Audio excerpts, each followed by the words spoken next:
Revenue వ్యవస్థను బలోపేతం చేసే దిశగా ప్రస్తుతం కాంగ్రెస్ ప్రభుత్వం ప్రయత్నాలు చేస్తుంది. నూతన ఆర్ఓఆర్ చట్టాన్ని కూడా అమల్లోకి తీసుకొచ్చేందుకు తీవ్రంగా కృషి చేస్తుంది. ఈరోజు అసెంబ్లీలో సంబంధించిన బిల్లును కూడా భూ వస్త్రాలు యాజమాన్య హక్కులకు సంబంధించినటువంటి ఆర్ఓఆర్ బిల్లును కూడా ఇప్పటికే రెవెన్యూ మినిస్టర్ పొంగులేటి శ్రీనివాసరెడ్డి అసెంబ్లీలో ప్రవేశపెట్టారు. ప్రస్తుతం రేపు ఈ అంశానికి సంబంధించి పెద్ద ఎత్తున చర్చగా జరగబోతుంది. అయితే గతంలో వీఆర్ఓ వీఆర్ఏ వ్యవస్థను మళ్ళొకసారి పునర్వ్యవస్థీకరించేందుకు పూర్తి స్థాయిలో ప్రస్తుతం ఉన్నటువంటి ప్రభుత్వం ప్రయాణిస్తుందని మనకు చాలా స్పష్టంగా అర్థమవుతుంది. గతంలో పలుమార్లు కూడా రెవెన్యూ శాఖ మంత్రి పొంగులేటి శ్రీనివాసరెడ్డి చాలా స్పష్టంగా చెప్పారు. మరోమారు వీఆర్ఓ వ్యవస్థను తీసుకొచ్చే ఆలోచన చేస్తున్నామని స్పష్టంగా చెప్పారు. ప్రస్తుతం ఈ అంశానికి సంబంధించి రాష్ట్ర వ్యాప్తంగా విస్తృత చర్చ జరుగుతుంది. గతంలో వీఆర్ఓలను గత ప్రభుత్వం అవమానించింది, అవమానకర తీరుతో చూసిందని పెద్ద ఎత్తున ఆందోళనలు కూడా చెలరేగాయి. ప్రస్తుతం మళ్ళీ వీఆర్ఓలు వీఆర్ఏల వ్యవస్థ వస్తుందన్న నేపథ్యంలో ప్రస్తుతం వీఆర్ఓ సంబంధించినటువంటి సంక్షేమ కమిటీ ఏమనుకుంటుంది, వాళ్ళు ఇప్పటికే ప్లీనరీలు కూడా నిర్వహిస్తున్నారు. రాష్ట్ర వ్యాప్తంగా వీఆర్ఓల సంక్షేమ కోసం ఆ కమిటీ కూడా పెద్ద ఎత్తున శ్రమిస్తున్నటువంటి సిచ్యువేషన్. ప్రస్తుతం మనకు అందుబాటులో గ్రామీణ రెవెన్యూ అధికారుల సంక్షేమ సంఘం రాష్ట్ర అధ్యక్షుడు గరిక ఉపేంద్రరావు ఉన్నారు. ఆయనతో మాట్లాడదాం. దాదాపు 2020లో పూర్తిగా వీఆర్ఓ వ్యవస్థను పూర్తిగా రద్దు చేసినట్లు గత ప్రభుత్వం ప్రకటించింది. ఆ తర్వాత చాలా ఇబ్బందులు తలెత్తాయి. క్షేత్రస్థాయిలో గ్రామీణ రెవెన్యూ సహాయకులు లేకపోవడంతో అటు ధరణి ప్రక్షాళన పేట తీసుకొచ్చినటువంటి ఈ మిమ్మల్ని పూర్తిగా రద్దు చేయడం, ఈ వ్యవస్థను రద్దు చేయడం చాలా పెద్ద ఎత్తున చర్చనీయాంశంగా మారింది. ప్రస్తుతం ఆన్లైన్ సేవలు అంటున్నారు. మళ్ళీ ప్రస్తుతం ఆ వ్యవస్థను పునరుద్ధరించి మరోమారు నూతన ఆర్ఓఆర్ యాక్ట్ని ప్రవేశపెడతామని చెప్పి మంత్రులు చెప్తున్నారు. తెలంగాణ ప్రభుత్వం కూడా చెప్తోంది. నిజంగా మీ పాత్ర ఈ యాక్ట్లో ఏ విధంగా ఉండబోతుంది? రేపు మళ్ళీ వీఆర్ఓ వీఆర్ఏ వ్యవస్థ వస్తుందంటారు? ముందుగా తెలంగాణ రాష్ట్ర ప్రభుత్వానికి, గౌరవ ముఖ్యమంత్రి గారికి, గౌరవ రెవెన్యూ మినిస్టర్ గారికి, మంత్రివర్గ మొత్తానికి కూడా మా రాష్ట్ర కమిటీ తెలంగాణ గ్రామ రెవెన్యూ అధికారుల సంక్షేమ సంఘం రాష్ట్ర కమిటీ తరఫున కృతజ్ఞత తెలియజేస్తూ ఉన్నాం. ఈరోజు చిత్తశుద్ధి కలిగినటువంటి రాష్ట్ర ప్రభుత్వం ఇది. గతంలో ఉన్నటువంటి గత 10 సంవత్సరాలుగా కేసీఆర్ ప్రభుత్వంలో గ్రామ రెవెన్యూ వ్యవస్థ చిన్నాభిన్నమైంది. రెవెన్యూ వ్యవస్థ మొత్తం కుంటుపడ్డది. ప్రజాభివృద్ధి ఆగిపోయింది. రైతులు 70 లక్షల మంది రైతులుంటే 50 లక్షల మంది రైతులు భూబాధితులుగా ఇబ్బంది పడుతూ ఉన్నారు. ప్రభుత్వ సంక్షేమ పథకాలు వారికి అందడం లేదు, ప్రభుత్వ సాయం అందడం లేదు. ఈరోజు కాస్తు కాలం తీసేయడంతో 9 లక్షల మంది రైతులు ఇబ్బంది పడ్డారు. చిన్న చిన్న సమస్యలకు కూడా 18 లక్షల మంది రైతులు ఇబ్బంది పడ్డారు. అదే గ్రామస్థాయి రెవెన్యూ వ్యవస్థ ఉన్నట్లయితే ఆ చిన్న చిన్న సమస్యలు గ్రామస్థాయిలోనే పరిష్కారం అయ్యాయి. ఆ పరిష్కారం చేసే విధానాన్ని, చట్టాన్ని రద్దు చేశాడు గత ప్రభుత్వం. కానీ ఈనాడు ఉన్నటువంటి నేటి ప్రజాప్రభుత్వం మరలా ప్రజారంజక పరిపాలన తీసుకొస్తూ నూతన రెవెన్యూ యాక్టు, ఆర్ఓఆర్ యాక్ట్ 2024 యాక్ట్ని తీసుకొస్తా ఉన్నారు. ఈ 2024 యాక్ట్ వల్ల మరలా గ్రామంలో పూర్వవైభవం వస్తుంది. గ్రామస్థాయి రెవెన్యూ వ్యవస్థ బలోపేతం అవుతుంది. ప్రజలకు అందుబాటులో ఉండి ప్రజా సమస్యలు గ్రామస్థాయిలో, మండల స్థాయిలో, జిల్లా స్థాయిలోనే వేగవంతంగా, నాణ్యమంగా సేవలు అందించి సమస్యల పరిష్కారానికి వేగంగా పనిచేసేదానికి యంత్రాంగాన్ని రూపుదిద్దుకున్న చట్టం ఇది.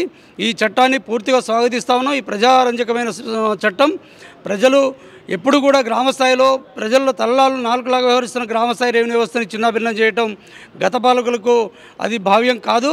ఈరోజు మరలా ప్రజాప్రభుత్వం తీసుకొస్తున్న నేటి ప్రభుత్వంలో మళ్ళీ గ్రామస్థాయి వ్యవస్థ వస్తుంది. ఆ గ్రామస్థాయి వ్యవస్థలో అపారమైన అనుభవం ఉన్నటువంటి వీఆర్ఓలు తిరిగి రాబోతున్నారు.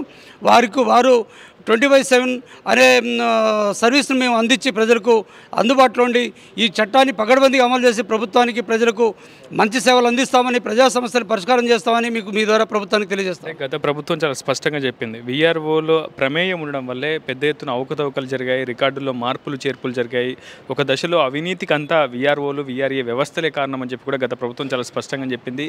ప్రక్షాళన పేరిట మేము పారదర్శకతను తీసుకొస్తున్నాం. ధరణి లాంటి ఒక ఆన్లైన్ సేవలు ఉండడం వల్ల నేరుగా నాణ్యమైనటువంటి సేవలు నేరుగా లబ్ధిదారుడికి అందించే ప్రయత్నం చేస్తాం. ఏదైనా సరే ఖచ్చితంగా గ్రామ రెవెన్యూ అధికారుల పాత్ర లేకుండా నేరుగా కలెక్టర్ని కలవడం, తహసీల్దార్ని కలవడం, ఇలాంటి ప్రణాళికల ద్వారానే అవినీతి తగ్గుతుంది, భూమాయను అంతా కూడా తగ్గించవచ్చు అనేది గత ప్రభుత్వం భావించింది. మళ్ళీ వీఆర్ఓల వ్యవస్థ వస్తే అవినీతి రాదంటారా? అంతా స్వచ్ఛమైనటువంటి పరిపాలనే, నాణ్యమైన సేవలు అంతాయి అంటారా?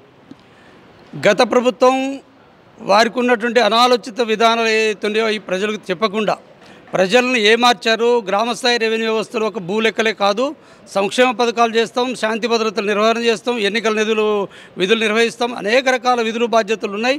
ప్రజల దైనందిన జీవితంలో సమస్త పనులు మేము చేసి ప్రజలకు ఎంతో ప్రభావితం చూపే విధులు మేము నిర్వహిస్తామంటే ప్రజల తలలో నాలుకలాగా వ్యవహరించే ఉద్యోగులను ఈరోజు రద్దు చేయడం వల్ల ప్రజా వ్యవస్థ, ప్రజల యొక్క సమస్యలు కుంటుపడ్డాయి, ప్రజలు ఇబ్బంది పడ్డారు.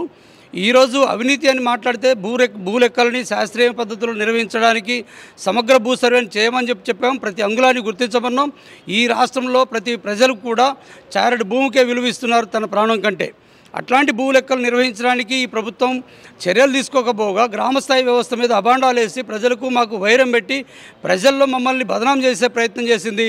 తద్వారా వారుకున్నటువంటి కుళ్ళు కుతంత్రాలు ఏమిటంటే ఈ ప్రభుత్వం ఉన్నట్టు ప్రభుత్వ భూములు వేలాది ఎకరాలు లక్షల కోట్ల విలువ చేసే భూములు మొత్తాన్ని కైంకర్యం చేయడం కోసం గత ప్రభుత్వం ప్రయత్నం చేసిందే తప్ప మేము ఎక్కడా పొరపాటు చేయలేదు, తప్పు చేయలేదు, అవినీతికి పాల్పడలేదు. మా పైన ఆర్ఐ ఉన్నాడు, రెవెన్యూ తహసీల్దార్ ఉన్నారు, ఆర్డీఓ ఉన్నారు, కలెక్టర్ ఉన్నారు, నిఘా వ్యవస్థలు ఉన్నాయి. మరి ఇవన్నీ విఫలమైపోయాయని చెప్పొచ్చా? అంటే ఈ వ్యవస్థ మీద దాడి అనాదిగా జరుగుతుంది. 84లో ఎన్టీ రామారావు రద్దు చేశాడు, 2002లో చంద్రబాబు గారు రద్దు చేశారు, మరలా 2020లో కేసీఆర్ గారు రద్దు చేశారు. మరి 92లో ఎందుకు వచ్చింది వ్యవస్థ, 2007లో ఎందుకు వ్యవస్థ వచ్చింది, ఈరోజు మరలా రేవంత్ రెడ్డి గారు ఎందుకు తీసుకొస్తున్నారంటే ఇది ప్రజారంజకమైన వ్యవస్థ, ప్రజలకు అవసరమైన వ్యవస్థ, ప్రభుత్వ పాలనకు అవసరమైన వ్యవస్థ, ప్రభుత్వ చట్టాలు, రెవెన్యూ చట్టాలు 130కి పైగా ఉన్నాయి. వాటన్నిటిని అమలు చేయడానికి ఈ వ్యవస్థ అవసరం, ప్రజల్లో సమాజ నిర్మాణం కోసం ఈ వ్యవస్థ అవసరం, ప్రజా పరిపాలనకు అందించడానికి ప్రజలకు అవసరమైన వ్యవస్థ కాబట్టి మరలా తీసుకొస్తున్నారు. అవినీతి అనే పేరు మాత్రం కేవలం చిన్న ఉద్యోగులకు మమ్మల్ని పెట్టి మమ్మల్ని బదనాం చేశారు తప్ప ఈరోజు మేము అటెండర్లుగా మారిపోయాం, స్వీపర్లుగా మారిపోయాం, కామాటిగా మారిపోయాం. చాలా దిగువ స్థాయి పోస్టులు వేసి మమ్మల్ని అవమానాలకు గురి చేసి, ఆందోళనకు గురి చేసి ఎందరో వీఆర్ఓలు చనిపోవడానికి కారణమైంది ఆ ప్రభుత్వం. ఈరోజు మమ్మల్ని డీగ్రేడ్ చేశారు, ఎక్కడా క్లియర్ వేకెన్సీ లేకుండా ఉన్నటువంటి పోస్టులు వేశారు. ఈరోజు మా పోస్టులు, మా ప్రమోషన్లు లేవు, శాలరీస్ కూడా రావడం లేదు. కొంతమంది జీసీసీలో పనిచేసే వాళ్ళు అనారోగ్యంతో చనిపోయినటువంటి పరిస్థితి కనపడతా ఉంది. గత ప్రభుత్వం దుష్ప్రచారం చేసి మమ్మల్ని అవమానాలకు గురి చేసిందే తప్ప ఎక్కడ వాస్తవం లేదని ప్రభుత్వానికి తెలియజేస్తా ఉన్నాం. రెవెన్యూ వ్యవస్థలో ఏ ప్రభుత్వం అమల్లో ఉన్న భూ రికార్డుల సంక్షేమం గురించి మాట్లాడుతుంది, కానీ ఆ భూ రికార్డులు కావచ్చు, యాజమాన్య హక్కుల ఉల్లంఘన జరిగినప్పుడు మాత్రం ఎక్కడ కూడా ఏ అధికారి కూడా స్పందించినటువంటి పరిస్థితి ఉంది. అసలు నిజంగా భూ యాజమాన్య హక్కుల ఉల్లంఘన జరిగినప్పుడు ఈ క్షేత్రస్థాయిలో ఉండేటువంటి గ్రామ సహాయకులు కావచ్చు, వీళ్ళు ఎటువంటి పాత్ర పోషిస్తారు? నూతన ఆర్ఓఆర్ యాక్ట్లో మీ పాత్ర ఏ విధంగా ఉండబోతుంది? గ్రామ స్థాయిలో మేము అద్భుతంగా పనిచేస్తూ ఉన్నాం. ప్రతి సర్వే నెంబర్ మీద పూర్తి అవగాహన ఉంటుంది, ప్రతి కుటుంబం మీద అవగాహన ఉంటుంది, ప్రతి వ్యక్తి మీద అవగాహన ఉంటుంది. శాంతి భద్రతలు చూస్తాము, లా అండ్ ఆర్డర్ చూస్తాం, తర్వాత అట్లే సంక్షేమ పథకాలు ఇంప్లిమెంట్ చేస్తాం, ఎన్నికలు నిర్వహిస్తాం. అనేక రకాల విధులు బాధ్యతలు గ్రామ స్థాయిలో ఉండి గ్రామాల్లో ప్రజల్లో అంతర్భాగంగా ఉండి పనిచేస్తూ ఉంటాం. మా ద్వారా ఈ రెవెన్యూ చట్టాలు ఇంప్లిమెంటేషనే కాదు, సమస్త కేంద్ర రాష్ట్ర ప్రభుత్వాలు ప్రవేశపెడుతున్న ప్రతి సంక్షేమ పథకాన్ని ఇంప్లిమెంట్ చేస్తాం. అట్లాగే న్యాయస్థానాలు అమలు చేయాల్సినటువంటి ఇచ్చినటువంటి తీర్పుల్ని గ్రామస్థాయిలో అమలు చేస్తాం. ప్రభుత్వం ప్రతి ఏ పని చెప్పినా సరే గ్రామస్థాయిలో గ్రామాధికారిగా ఉండి గ్రామ సభలకు అటెండ్ అవుతాం. సంస్థ యొక్క కార్యక్రమాలకి మేము బాసరగా నిలిచి ఈరోజు ప్రజాభివృద్ధి కోసం కంకణం కట్టుకొని పనిచేసేదానికి ఈ గ్రామస్థాయిలో ప్రభుత్వ ఏజెంట్గా పనిచేయడానికి మేము సిద్ధంగా ఉన్నామని చెప్పి తెలియజేస్తాం. మీరే చెప్తారు సార్, నిన్న మొన్నటి వరకు తహసీల్దార్లు, ఆర్డీఓలు, కలెక్టర్లు మాత్రమే కీలకమైనటువంటి పాత్ర పోషించారు ఈ వ్యవస్థ మొత్తంలో. ఒకవేళ ఇప్పుడు ఈ బిల్లు పూర్తిగా ఆమోదం పొందితే, దాదాపు ఆమోదం పొందే అవకాశమే ఉంది, ఖచ్చితంగా ఇది అమల్లోకి వచ్చే అవకాశం ఉంది. కాబట్టి రేపటి నుంచి అంటే దాదాపు అనేక విభాగాల్లోకి వీఆర్ఓల వ్యవస్థ అంతా కూడా వెళ్ళిపోయిందని చెప్పుకోవాలి. ఒకరు రెవెన్యూ డిపార్ట్మెంట్ నుంచి ఇతర డిపార్ట్మెంట్లకు అందరూ వెళ్ళిపోయినటువంటి సిచ్యువేషన్. మళ్ళీ అదే ఆ వీఆర్ఓలకు మళ్ళీ బాధ్యత కల్పిస్తారా? మళ్ళీ నూతన నోటిఫికేషన్లు ఏమైనా జారీ చేసి వీఆర్ఓలను రిక్రూట్మెంట్ చేసుకునే ప్రయత్నం ఏమైనా ఉంటుంది? ఈ రాష్ట్రంలో 5139 మంది వీఆర్ఓలు శాశ్వత ఉద్యోగులుగా ఉన్నాం. గత ప్రభుత్వం తన కుట్రలో భాగంగా మమ్మల్ని చెట్టుకోకల్ని పుట్టుకోకలు చేసి డీగ్రేడ్ చేసి పంపించారు. అక్కడ క్లియర్ వేకెన్సీస్ లేవు. మేము విలేజ్ ఎస్టాబ్లిష్మెంట్లో అపాయింట్ అయినటువంటి వాళ్ళు మా మదర్ డిపార్ట్మెంట్ అయిన రెవెన్యూ డిపార్ట్మెంట్లో అపారమైనటువంటి అనుభవం ఉంది. CPC, CrPC, Indian evidence act, revenue టెస్టులు 1, 2, 3, అట్లాగే account test, survey training pass అయ్యి అపారమైన పరిజ్ఞానం కలిగి రెవెన్యూ డిపార్ట్మెంట్ రెవెన్యూ విధులపై ఉన్నాము. ఈరోజు మమ్మల్ని ఇతర డిపార్ట్మెంట్లో పంపడం వల్ల అక్కడ క్లియర్ వేకెన్సీ లేదు, అభద్రతలు ఉన్నాం. మాకు నిజమైనటువంటి విధులు బాధ్యతలు గ్రామస్థాయి వ్యవస్థలో, రెవెన్యూ వ్యవస్థలో ఉన్నాయి. తిరిగి మమ్మల్ని తీసుకోవడం వల్ల ఈ నూతనంగా ప్రవేశపెట్టిన చట్టాలన్నింటినీ కూడా పకడ్బందీగా అమలు చేసి మాకున్న అనుభవం పేరకు అమలు చేస్తాము. తప్పకుండా ఈ చట్టాల ద్వారా ప్రజలకు బ్రహ్మాండమైనటువంటి సేవలు అందించి ప్రభుత్వానికి మంచి పేరు ప్రఖ్యాతులు తీసుకోవడానికి మేము సిద్ధంగా ఉన్నాం. మా వల్ల ప్రభుత్వానికి ఎటువంటి ఆర్థిక భారం పడదు. కాబట్టి మా అనుభవాన్ని పరిగణలో తీసుకొని ఎటువంటి షరతులకు లోన్ కాకుండా మమ్మల్ని అందరూ తీసుకోవాలని చెప్పి విజ్ఞప్తి చేస్తాం. మొత్తంగా నూతన ఆర్ఓఆర్ 2024 యాక్ట్పై ప్రస్తుతం గ్రామీణ రెవెన్యూ అధికారుల సంఘం అయితే సంతృప్తి వ్యక్తం చేస్తుంది. ఖచ్చితంగా భవిష్యత్తులో రెవెన్యూ వ్యవస్థకు వెన్నుదన్నుగా నిలుస్తామని చెప్పి వాళ్ళంతా కూడా ధీమా వ్యక్తం చేస్తున్నారు. ప్రస్తుత పరిపాలన విధానాలు కావచ్చు, మళ్ళీ రెవెన్యూ వ్యవస్థను బలోపేతం చేయడంలో భాగంగా వీఆర్ఓ, వీఆర్ఏల పాత్ర గణనీయంగా ఉంటుందని వాళ్ళంతా కూడా ఆశాభావం వ్యక్తం చేస్తున్నటువంటి పరిస్థితి. ఇది రిపోర్టర్ RTV ఖమ్మం నుంచి. మరిన్ని వీడియోస్ కోసం ఛానల్ ని సబ్స్క్రైబ్ చేయండి. లేటెస్ట్ అప్డేట్స్ కోసం వాట్సాప్ ఛానల్ ని ఫాలో అవ్వండి. ఆ లింక్ డిస్క్రిప్షన్ లో ఉంది.